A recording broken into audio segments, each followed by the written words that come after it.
की राजनीति को काफी करीब से समझने वाले उपेंद्र कुशवाहा अंततः एनडीए के साथ आ गए और इस वक्त हमारे साथ बात करने के लिए भी मौजूद हैं। उपेंद्र जी, हिंदी फिल्म का एक गाना है, हुजूर आते आते बहुत देर कर दी। आखिर इतनी देर क्यों हो गई उपेंद्र जी को? देखो, वो गाना से मेल नहीं खाता है अभी के सवाल से आपका, वो अलग विषय है।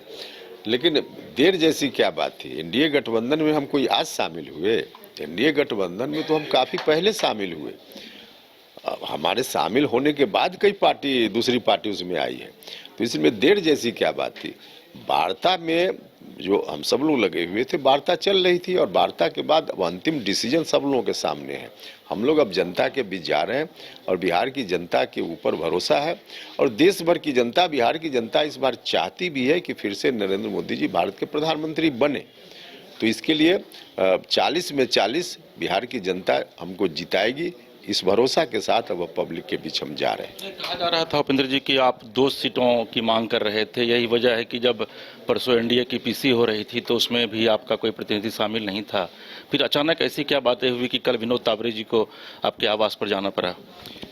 देखिए, आप लोग खुद ही कुछ चीज़ों का अर्थ या उसकी व्याख्या अपने हिसाब से करते। कहा जा रहा था कि इतनी सीट आप मांग रही थी, कहा जा रहा था, कहाँ से कहा जा रहा था? हम कितनी सीट मांग रहे थे, नहीं मांग रहे थे, या किसने बताया? अब आप लोग खुद सोच लेते हैं मन में कुछ और उसको फिर सवाल के रूप में रखते हैं। देखिए, किसी भी गठबंधन में कोई भी पार्टी यही चाहती है कि अधिक से अधिक शेयर उनको मिले, तो उसके आधार पे बातचीत जब चलती है तब चीजें होती हैं। बातचीत के बाद जो डिसीजन होता है वह डिसीजन तो सबका डिसीजन माना जाता है। अब एनडीए गठबंधन में वार्ता का दौर समाप्त हो गया, अभी से 2-3 दिन पहले चीजें तय हो गई। अब जो तय हुई पब्लिक डोमेन में है, आपको भी मालूम है, हमको भी, सबको मालूम है। 40 सीट पर एक बड़ी लड़ाई है, कितनी चुनौती के रूप में लेते हैं इसे आप? देखिए, जब बिहार की जनता ने मन बना लिया है, आप जाइए ना गांव में, किसी जात किसी धर्म के यहाँ के लोगों के बीच चले जाइए, सब लोग आज नरेंद्र मोदी जी को फिर से भारत का प्रधानमंत्री बनाना चाहते हैं। वैसी परिस्थिति में एनडीए 40 में 40 जीतेगा, यह हम लोगों का लक्ष्य भी है, संकल्प भी है और बिहार की जनता के ऊपर इस बात को लेकर भरोसा भी है। उपेंद्र जी, खुद को मजबूत होना यह नहीं बताता है कि सामने वाला व्यक्ति काफी कमजोर है। महागठबंधन को आप लोग इतने कमजोर तौर पर क्यों ले रहे हैं? अब रिजल्ट होगा तो मिलिएगा हमसे।